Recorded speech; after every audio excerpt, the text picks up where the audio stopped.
Well, beberapa tahun belakangan ini, pertandingan tinju antara selebriti, influencer, dan public figure jadi tren banget. Duel tinju non-profesional kayak gini awalnya lebih sering terjadi di luar negeri sebenarnya. Nah, salah satunya yang paling terkenal adalah duel antara Floyd Mayweather Jr. versus Conor McGregor di tahun 2017. Nah, event ini nggak cuma nyuri perhatian publik, tapi juga bikin kedua belah pihak kantongnya tebel banget. Nah, kalau Mayweather versus McGregor ini sih wajar ya, karena keduanya atlet profesional. Yang satu petinju, yang satunya fighter MMA. Tapi yang bikin seru tuh sekarang banyak selebriti dan influencer yang tiba-tiba masuk ke dunia tinju. Dan gak cuma jadi penonton. Misalnya di tahun 2024 ini ada pertarungan yang cukup absurd antara Mike Tyson yang adalah mantan juara tinju dunia kelas berat lawan Jake Paul, YouTuber dan influencer yang baru beberapa tahun ini terjun ke dunia tinju. Pertarungan ini disiarkan live di Netflix tanggal 15 November 2024 lalu waktu Amerika Serikat. How come duel tinju kayak gini bisa terjadi?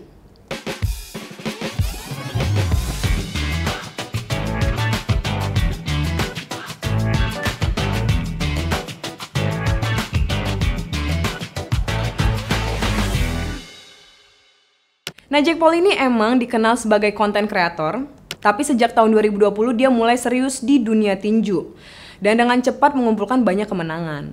Dari data boxing records-nya dia tuh udah punya rekor 10-1 dengan 6 kemenangan berturut-turut sebelum akhirnya kalah dari Tommy Fury di Februari 2023 kemarin.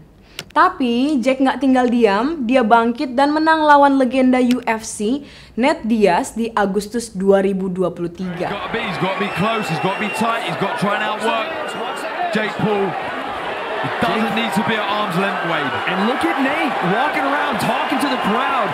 This is the antics you get with a Nate Diaz fight. Nah, setelah itu Jake Paul makin sering bilang kalau dia pengen ngebuktiin kalau dia ini bisa ngelawan petinju-petinju legendaris dan salah satunya adalah Mike Tyson. Nah, Mike Tyson ini sempat pensiun lama, tapi akhirnya dia setuju buat bertarung sama Jake. Alasannya Tyson ini cukup gampang ya, kalau dia bilang bahwa tinju itu memang udah bagian dari hidupnya dan dia pengen kembali merasakan kejayaan di ring. Nah, sebenarnya pertarungan ini sempat dijadwalkan di Juli 2024 yang lalu.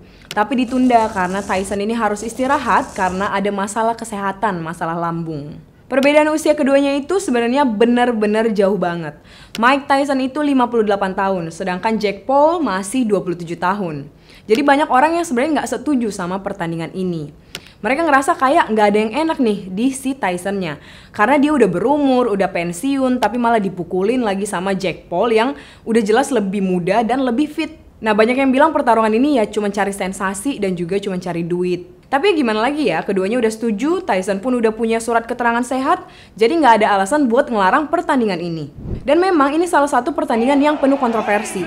Banyak yang ngerasa kalau ini memang lebih ke arah hiburan dan bisnis ya, daripada ngutamain skill dan disiplin tinju yang sejati. Tapi meski banyak yang kritik, pertandingan ini tetap jadi salah satu event tinju terbesar. Bertempat di AT&T Stadium, Arlington, Texas, markas Dallas Cowboy, pertandingan ini mencatatkan penjualan tiket sebesar 17,8 juta US dollar atau sekitar 282 miliar rupiah. Ini jadi penjualan tiket terlaris di sejarah olahraga bela diri di Texas dan mencetak pendapatan terbesar di luar Las Vegas dalam sejarah tinju Amerika Serikat. Di dalam ring, Jake Paul ini akhirnya keluar sebagai pemenang lewat keputusan juri unanimous dengan skor 87-2 dari satu juri dan 79-73 dari dua juri lainnya. Nah, di ronde pertama, Tyson ini memang tampil agresif ya, bahkan dia sempat mendarkan pukulan-pukulan keras yang akhirnya bikin Jake mundur. Tapi Jake Paul nggak mau tinggal diam dan akhirnya dia balas menyerang dengan kombinasi pukulan yang bikin Tyson kesulitan. Nah, semakin lama Jake Paul yang memang jauh lebih muda terlihat lebih dominan. Dia terus-menerus menghujani Tyson dengan pukulan-pukulan yang cukup efektif. Tyson ini emang sempat tampil agresif ya, tapi dari banyak serangannya yang nggak bisa membalas serangan Jake dengan lebih cepat dan terukur. Nah, di akhir pertarungan, akhirnya Jake Paul menang. Dan meski banyak yang kecewa, mereka berdua tetap menunjukkan sportivitas yang keren banget. Tapi nggak semua orang puas ya sama pertarungan ini. Banyak yang bilang pertarungannya membosankan. Terus beberapa jam sebelum pertarungan sebenarnya muncul rumor kalau duel ini sebenarnya udah diatur. Jadi konon Jake Paul ini harusnya menang di ronde kelima.